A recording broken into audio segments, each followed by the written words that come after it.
When was the last time that we did a weekly Friday mailbag coming off a Panthers win? It's been a while, but we have one here today, ladies and gentlemen. Let's get right into it here on Locked On Panthers. You are Locked On Panthers, your daily Carolina Panthers podcast. Part of the Locked On Podcast Network. Your team every day.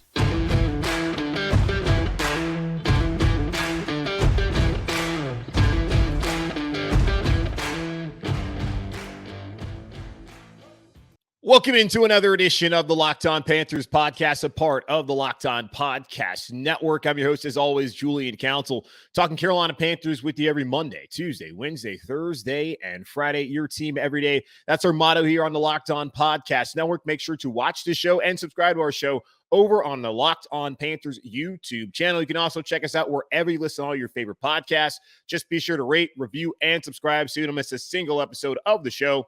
And be sure to follow me, Julian Council, on Twitter at Julian Council, where every single Friday, like today, I answer your weekly Friday mailbag questions here on the show. To participate in next week's edition of the weekly Friday mailbag, either at me or DM me on Twitter at Julian Council. Today's episode of Locked On Panthers is brought to you by Brightco Jewelry and Watch Insurance. Brightco brings you comprehensive, fast, and affordable jewelry insurance for as low as $5 per month. Check out your special offer for Locked On listeners and get covered in under 2 minutes at bright.co/locked on. That's bright.co/locked on.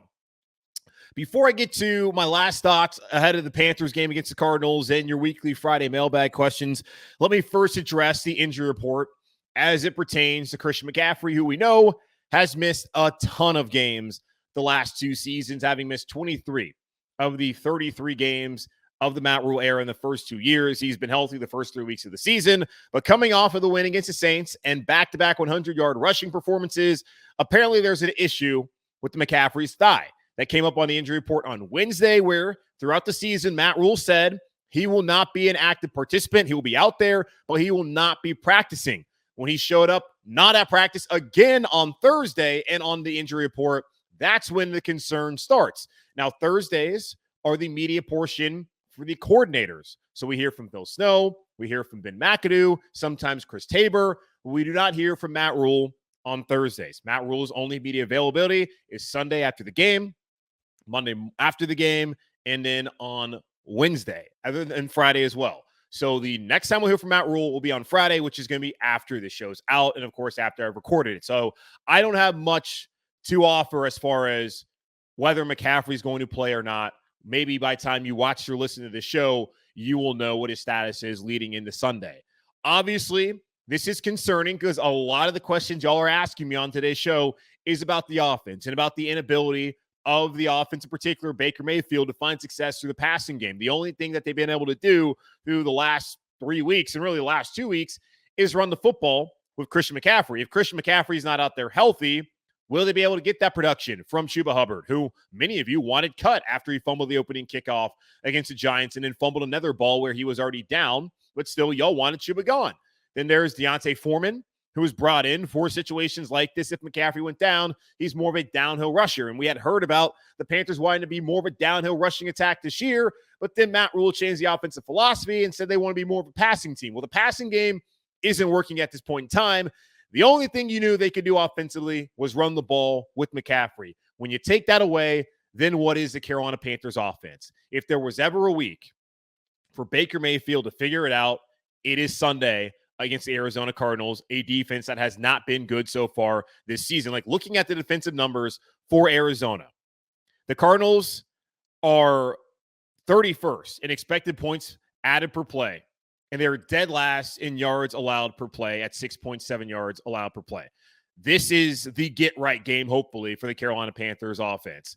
I know when talking to Alex Clancy, the host of Locked On Cardinals, on yesterday's crossover episode, he said they played a lot better in the last six quarters of the season. Either way, looking at the stats, they tell you the Arizona Cardinals have not been good defensively. And then offensively, it's been even worse. Carolina has not gotten off to good starts on offense. They have not scored an offensive touchdown in the first quarter. The Cardinals have not scored a touchdown in the first quarter, period. They have only scored one first half touchdown this season. I think the Panthers offensively only have that one against the Browns, didn't have one against the Giants, and then last week did not have one as well. They had a bunch of field goals, but did not have an offensive touchdown until the fourth quarter against New Orleans. So they're basically the same as far as anemic offenses when this game starts out. Now, Arizona's been able to maintain drives. They had drives of 19, 16, and 17 plays last week. They had 81 plays and only scored 12 points. They have not capitalized. I mean, they are, as far as passing game, they're 30th in the league as far as net yards per passing attempt, which is 4.8. That's not great. This is a Cardinals team that is absolutely gettable for the Carolina Panthers. The hope, though, is that Christian McCaffrey is healthy. It's been a long time since the Carolina Panthers have had an opportunity to build momentum. They beat New Orleans. They're 1-2, 1-0 in the division. This is the opportunity now with 2 more home games starting on Sunday and a 3-game homestand before heading on the road and facing the LA Rams, the defending Super Bowl champions, and then coming back home and facing off against Tampa Bay.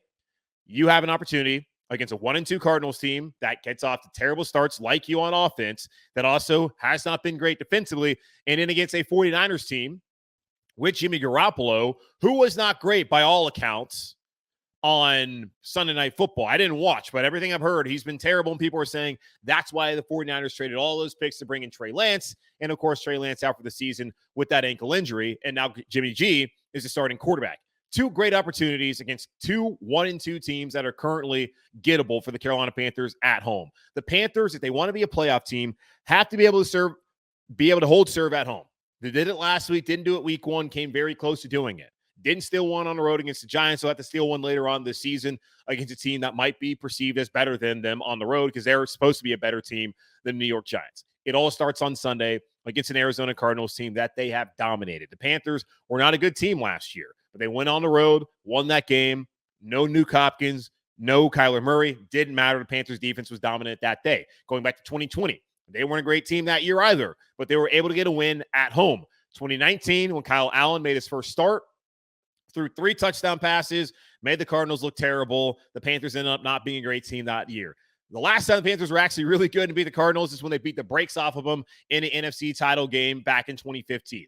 They own Arizona, and the ownership of Arizona and really Matt Rule's ownership of Cliff Kingsbury needs to continue on Sunday, and the Carolina Panthers need to start stacking those wins to move towards the season that I thought they could have once the year kicked off here in 2022. So starts on Sunday against the Arizona Cardinals team that is extremely gettable, and you have to win these games at home, especially knowing that LA and Tampa are following after this 3-game homestand.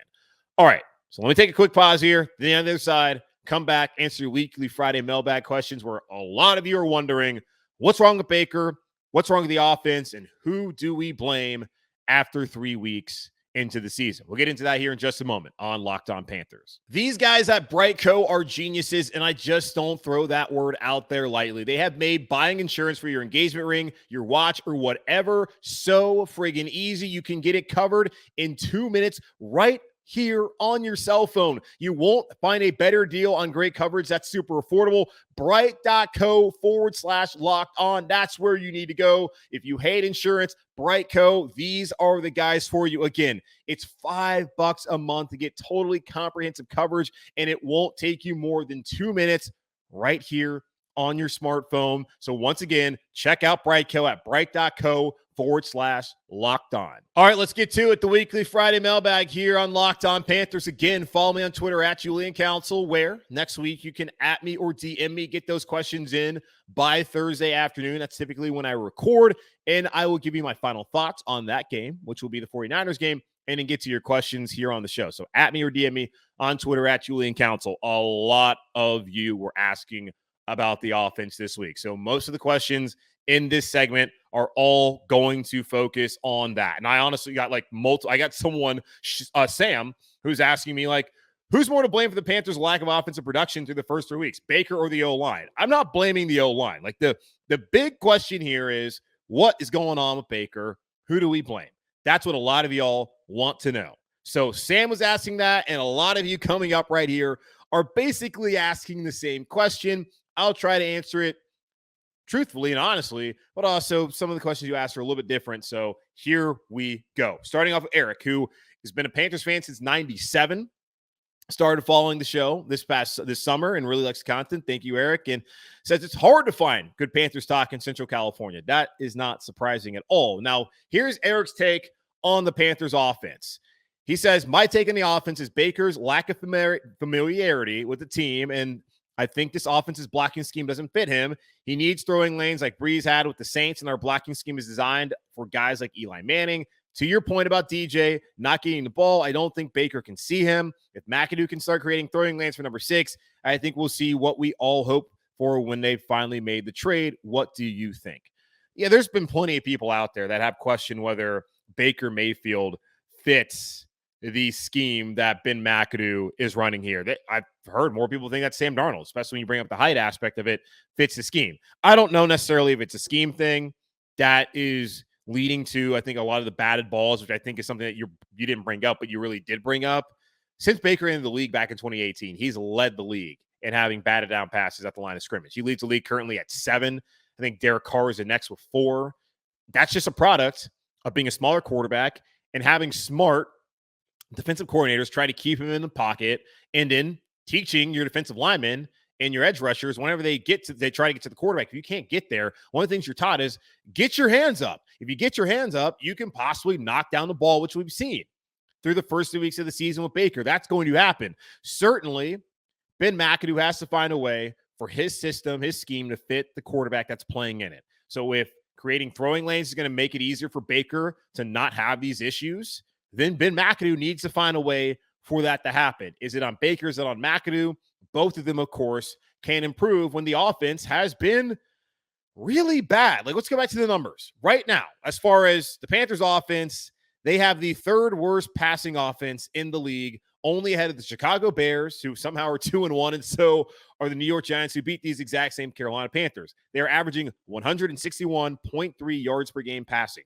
They are 30th on third down. And that is a nice way to say that they are one of the worst third down teams in the league. There's only 32 teams. And of course, Baker, completion percentage wise, has not been good. 31st, only ahead of Justin Fields. He's 32nd in total QBR, 28th in passing yards, 25th in touchdown passes. He is 25th also in passer rating. It just has not been good so far. So is that on Baker? Is it on McAdoo? It's really on them both to figure out how they can succeed and how this relationship can be a positive one moving forward to the next 14 games this season.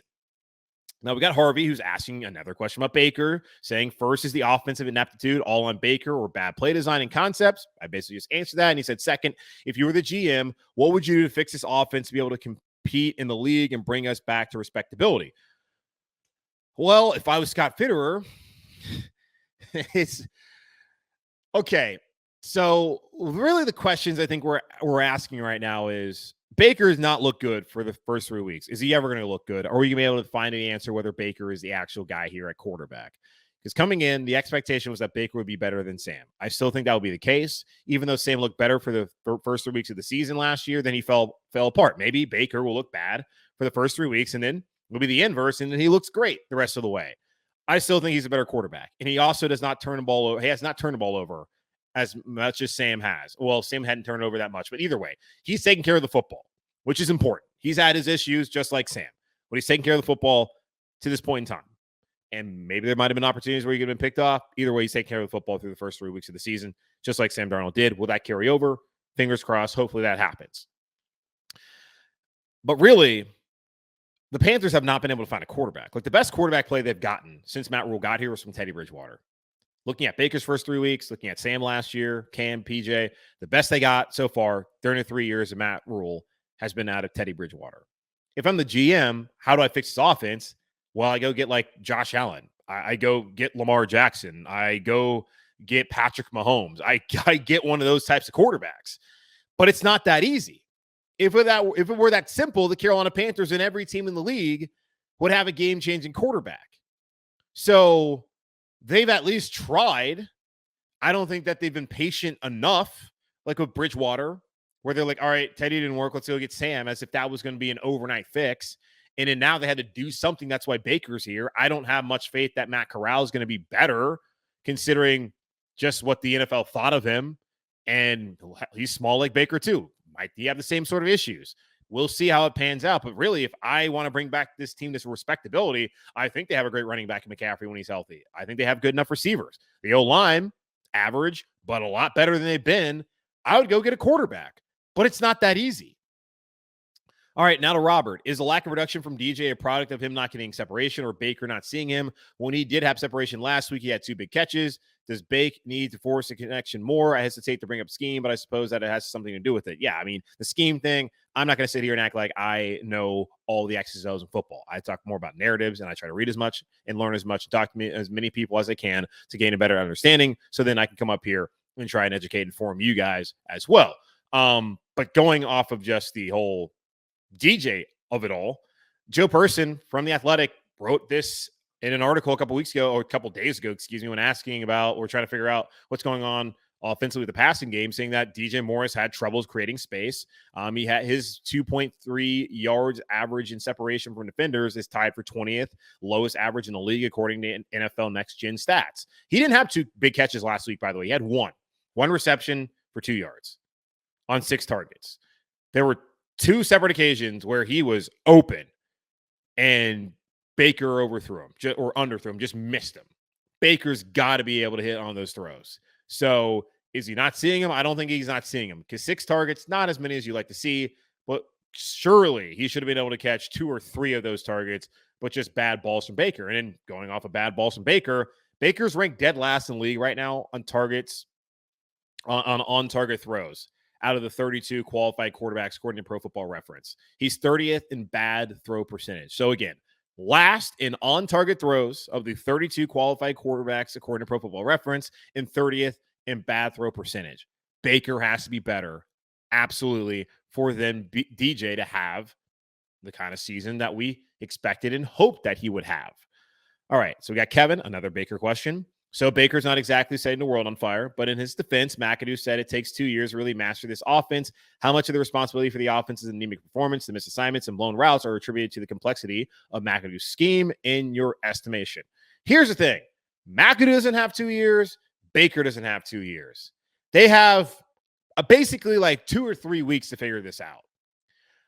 I'm going to give them, considering that Baker was on here for OTAs and mandatory minicamp, considering that he had to go through this faux quarterback competition, it's only been about 5 weeks now that he's actually been with the first team offense. I'm going to give him about 5 weeks of game time, so this week and next, to then figure it out before being like, okay, this is a problem, sound the alarm bells, this might not work. Of course, I'm concerned. I'm just not trying to get too ahead of myself because it's still early. But this time, 2 weeks from now, you might hear a little bit different tone from me as far as this goes. So they don't have 2 years. Baker's got only this year to basically prove that he's still a starting quarterback. I mean, McAdoo probably only has this year to prove that he could be an OC again. Because if he gets fired here in Carolina, meaning the whole staff gets fired, he'll still get paid his contract, but he won't likely get another opportunity in this league to be an OC. No one's been banging down his door. No one's been interested in Ben McAdoo as an OC until Matt Rule had to go out there and find a rock star OC. And with that edict that was reported by a Jay Glazer that made no sense at all, there was no way someone was going to sign up to come here and potentially get fired. The guy who got fired is in a better situation now as a quarterback coach in Buffalo.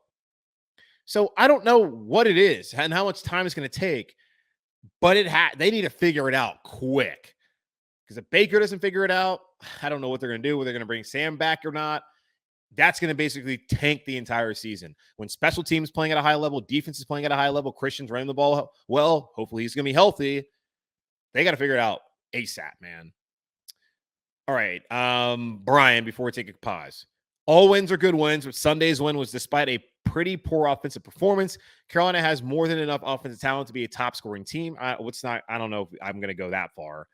DJ Moore is a good receiver. Robbie Anderson, I think he's a pretty replaceable guy. Number 3 wide receiver. Is that Chenault now? I guess. Did something with his 2 touches last week. There's a reason why the Jags gave up on him, and really what Doug Peterson's staff said, we're good here. So it's not, I think they have more than enough to be a competent offense, which they have not been through the first 3 weeks of the season. Can they be a top scoring offense? Like you're saying, I wouldn't go that far.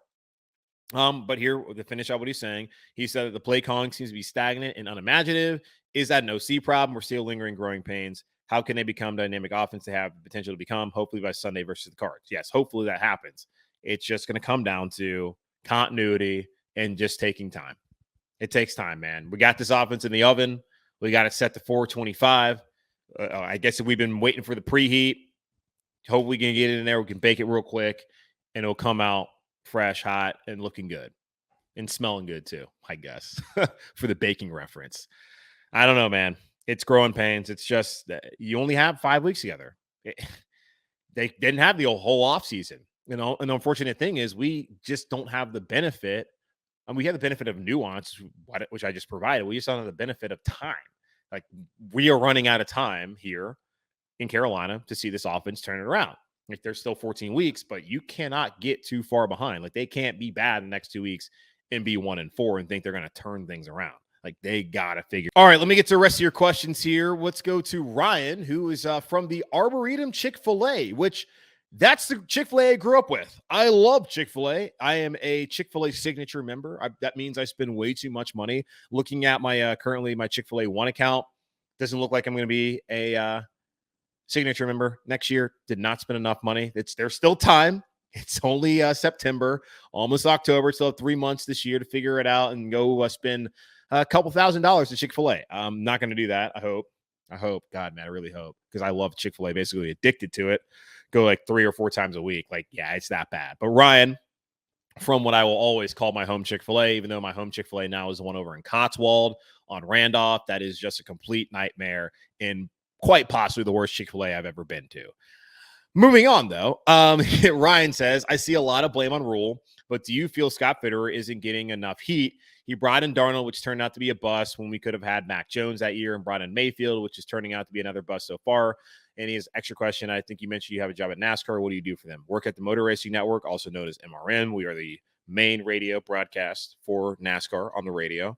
I think you can check them out on, is it The End here in Charlotte? I think it's The End. Either way, produce for them. So work on podcasts. We got NASCAR Live is a show we come out every Tuesday to our affiliates, and you can check it also on wherever you get your podcast.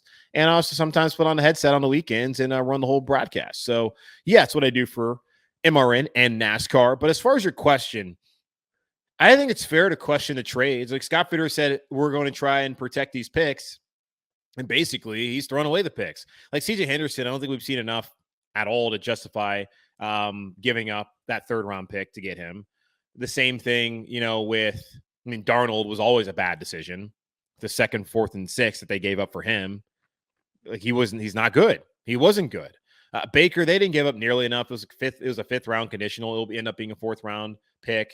I don't think that's that big of a deal. They're barely paying him. They had to do something. I don't have really an issue with that, especially when you look at what he gave up for Sam Darnold. Then trading up to get Matt Corral just to do something. If Baker ends up playing well, then Matt Corral, I don't think is ever going to play a meaningful snap. If Baker bust, if they have a new staff, if I'm a new head coach, I'll be damned if you're going to have some third-round quarterback foisted on me to be my starter in 2023. I ain't doing that. I'm going to go out there and find a way to get Bryce Young or to get C.J. Stroud or to get Will Levis, who, if I'm thinking about it, the Panthers are going to fire somebody, what you should go do is get someone from the McVay tree to run that offense that has a wide zone scheme, which Levis is already affluent in, considering he's played in it last year under Liam Cohen, who's now the OC in LA. And then now with Rick Scangarello, who came from San Francisco, who's now the OC there at Kentucky. That's the guy I would be going out there to get. Do I think Will Levis is that good? I don't know, but he knows an NFL offense. He has physical traits, and that seems to be the only thing NFL scouts really care about a lot of times. And he's leading a top 10 team. We'll see how they do on Saturday against Ole Miss down there in Oxford at Vaught Hemingway Stadium. But, that's what I'd be thinking about if they're going to get rid of Matt Rule. So you could question Scott Fitterer, especially on the trades, for sure. I'm trying to think about what other trades did he make? Like getting rid of Denzel Perryman, like I guess it wasn't a fit, but Perryman went out to be really good. They traded for Darryl Johnson to be a special teams guy. That lasted a season. He wants bites. He's at least trying to be aggressive. He's doing something we have not really seen out of a general manager when we had Marty Herney and back when we also had Dave Gettleman. He's trying to be aggressive in on every deal. He told us that he would do that. So we can't sit here and I guess be mad at him when he's been a man of his word in on every deal. Just they haven't worked out. As far as Mac Jones goes, things were good last year. Patriots have looked terrible offensively through preseason and the beginning of the season. And league-wise, everyone's been down as far as scoring-wise goes. And then, like, offensively, people have not been great. But in Justin Fields, remember, y'all were saying, Justin Fields. The only quarterback who's been worse than Baker Mayfield, statistically, by a lot of numbers I brought up this week, has been Justin Fields. He also has the worst skill position group around him, and the O-line stinks. So is it really on Justin? I don't know. I'm just saying, neither one of those guys have been overly impressive to the point where you're like, yeah, had they brought them in, then things would be magically changed. They do need to go out there and probably get a first-round quarterback or get someone who's actually had big-time success in this league. The problem is none of those guys have really been available, yes or no, and none of those guys have wanted to come here, like Stafford, like Deshaun, like Russell. So, all right, now to Jake. Did Carolina discover their identity last week? And is Terrace Marshall going to be replaced by Shenault? Terrace Marshall's already been replaced by Laviska Shenault. And Matt Rule said when asked about Terrace being inactive that when they try to make decisions about who's going to be active on Sunday, who can help you on special teams? Shenault can be a returner. And he also has made 2 big plays. I don't remember, has Terrace Marshall ever made a play as big as the ones that Shenault made? The 67-yard catch and run on Sunday, and then also the 23-yard reception to pick up that third down, and they've been awful on third down. Has Terrace Marshall done any of that? He's barely been healthy. He's not really gotten an opportunity this year, but he hasn't done that so far. So, yeah, he's been replaced. If Shenault can help him on special teams and he went out there and made big plays in his first game that Marshall has not done so far, now in his second season with Carolina, yeah, he's been replaced. Did they find their identity? Hard to say that. It seems like the identity right now needs to be giving the ball to Christian McCaffrey. And if McCaffrey's not healthy, then what is their identity? Matt Rule says they want to be a passing team. I still think it's going to take a little bit of time. I think once you get through the first month of the season, so the first 5 games of the year, that quarter poll, I guess no longer we have a quarter because we have 17 games. The odd number is so annoying. That's when you basically know who your team is. Like, you know who you're going to be.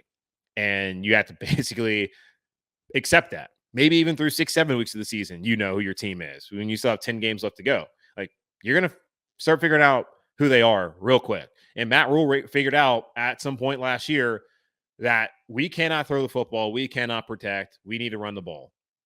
He hasn't gotten to that point just yet, but give it another 2, 3, maybe even 4 weeks, and they'll know exactly who they are offensively. But right now, it's McCaffrey, and pray that you can do something in the pass game. Last one here from Rian. From what I can see from both Frankie Louvu and Jeremy Chin, they are playing lights out football. I know it's early, but do you see both of those guys as legitimate contenders for Pro Bowl spots? And if you do, dare we set the bar even higher and start talking All-Pro? I did say as my bold prediction, one of them coming this season, that Jeremy Chin will be an All-Pro. Steve Wilkes said that's what he wanted to do, and I think Jeremy Chin can get to that level. He's been a really good player. I also did say that Terrace Marshall would end up being the number 2 wide receiver. There's still an opportunity for that to be true, but man's got to be active and needs to not be like wide receiver 6, which is the case at this point in time. So you win some, you lose some, but also we haven't found the answer to either one of those just yet. Pro Bowl's fine for Louvu and Chin. All Pro. Let's go with that with Jeremy Chin. Frankie Louvu still has to compete with guys like Roquan Smith in Chicago. Fred Wilson, is that what his name is? Fred Warner in San Francisco. Like, there's a lot of good line. I mean, Micah Parsons. Let's just slow down there. Linebacker, especially in the NFC, there's Bobby Wagner. Let's not go there. I think it's a little bit too bold. Well, you can set the bar high if you want, because the standard is the standard, but I'm not going to go there just yet, Rian. All right, that's going to wrap up this edition of the Locked On Panthers podcast, a part of the Locked On Podcast Network. I am your host, as always, Julian Council. Again, y'all, make sure to watch the show, subscribe to the show over on our Locked On Panthers YouTube channel. Check us out wherever you listen to your favorite podcast. Just rate, review, and subscribe so you don't miss a single episode. And be sure to follow me on Twitter. So next week, you can have your question answered here on the Weekly Friday Mailbag, either at me or DM me on Twitter at Julian Council. It's very simple, at Julian Council. You'll see my name right down there. So go ahead and do that for me right now. In the meantime, Hurricane Ian, I don't know if you guys live in Florida where you might live in the Southeast. Please be safe. Stay out of the weather. Do not do anything crazy. I know I'm probably going to be traveling this weekend. Hopefully it's not going to be too bad here in Charlotte, but please be safe. If you're down there in Florida, if you listen to the show, thank you so much. And everyone out there, wherever you are, just stay safe during this another one of these hurricanes. We get them every year, and hopefully the damage wherever you live is not too bad and everything will be okay. So certainly thinking about everyone out there who might have to deal with the effects of Hurricane Ian here locally and throughout the region here in the Southeast. Also, be happy, be whole, keep pounding, of course, and I will talk to y'all on Sunday following yet another Carolina Panthers win.